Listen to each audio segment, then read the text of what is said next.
Gamesweasel.com. Review.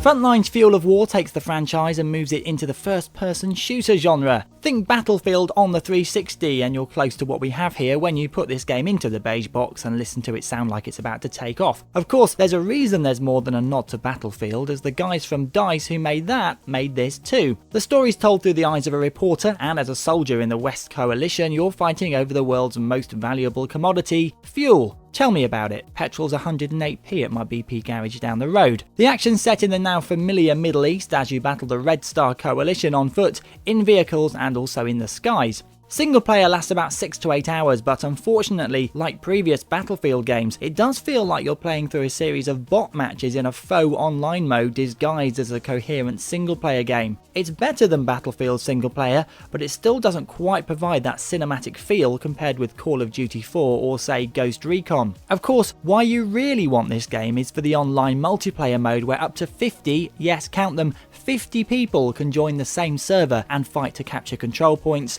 ultimately pushing their front line forward and pinning back the enemy. You can select different soldier classes like Assault, Heavy Assault, Anti-Armor and Snipers, and subclasses too, with 3 levels that can be earned as you play well. You can use EMPs to knock out vehicles or call in airstrikes, and this, like the perks in Call of Duty 4, gives you an incentive to carry on playing online. The remote control drones in this game are also a lot of fun. Just let them take off from where you safely are and fly them into enemy territory, flick a switch and make them explode. A lot of mayhem to be had there. Looks wise, it's all a bit grey and brown this one, but this is understandable simply due to the amount of stuff going on at once on the game maps. If this came out a year ago I would have been blown away, but unfortunately it just lacks that certain something to make it great, and if you want this for the PC, stick with or get hold of Battlefield 2, as it's a far more fun multiplayer experience. Frontlines Fuel of War gets a good 6 out of 10.